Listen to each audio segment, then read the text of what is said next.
Hi, I'm Sean Wood from Tom Wood's Custom Drive Shafts. Today I'm going to show you how to measure almost any type of drive shaft.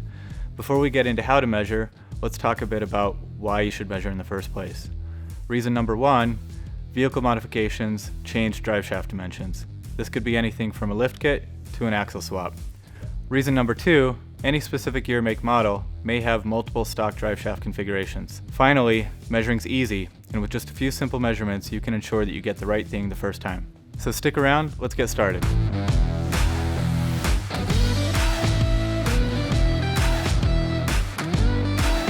Before we begin, you're going to need some tools to take these measurements. For lengths, you're going to need a measuring tape.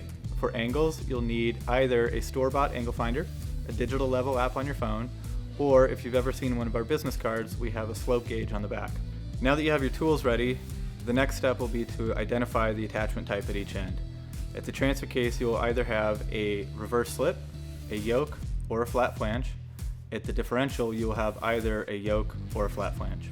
If you have a reverse slip, you'll be measuring to the end of the output shaft. Sometimes you may need to count the splines on the output shaft of the transfer case. When doing so, I find it helpful to use a marker and mark each spline as you go along. If you have a yoke type attachment at your transfer case, you'll measure to the edge of the yoke, which is the same point as the center line of the bearing cap. When identifying the U-joint size of your yoke, the first thing to do is determine what type of yoke you have. If you have a spicer type yoke, it will have centering tabs in the bottoms of the bearing cap cups. If you do not have those tabs, you have a Saginaw style yoke. When measuring a spicer style yoke, measure the distance between the two centering tabs. This will be the same thing as the width of the universal joint. The other thing to measure is the bearing cap diameter. When measuring a Saginaw style yoke, measure the width by measuring the distance in between the yoke ears where the snap rings will sit. On these yokes, we also need to know the bearing cap diameter. If you have a flat flange attachment, you'll be measuring to the face of the flange, which is the mounting surface for the drive shaft. When measuring flanges, there are two things we need to know. The first one is the pilot diameter.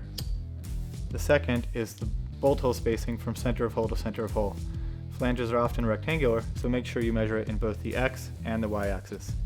If your transfer case yoke is missing, you can measure to the end of the splines, right where the splines end and the threads for the nut start. That will be the same thing as where the nut sits against the output shaft. Now I'm going to show you how to measure angles. It's not always required, but if it is, this is how you do it. As mentioned before, there's three tools you can use to measure. One is a store-bought angle finder. The other is a digital level app on your phone. The last one is the back of our business card. One thing to remember is when measuring, you want to keep your tool in relatively the same orientation. If you need to turn it 90 degrees, just subtract your reading from 90 and that will be your number. When measuring the angle of the drive shaft, if the drive shaft is installed, you can just put your tool right on the edge of the shaft, on the tubing.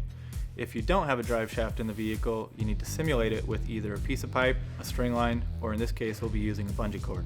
To measure it, just put your tool against it, and remember that if you push too hard, it's easy to change the angle. On the transfer case and differential, if you're measuring to a flange, just put your tool right against the flat face of the flange, and remember, if you're turning your tool 90 degrees, just subtract your measurement from 90.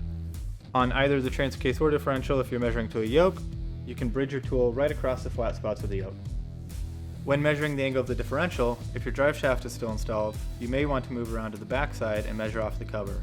The way to do this is to bridge your tool across two of the bolts, keeping in mind that the orientation of your tool may have changed.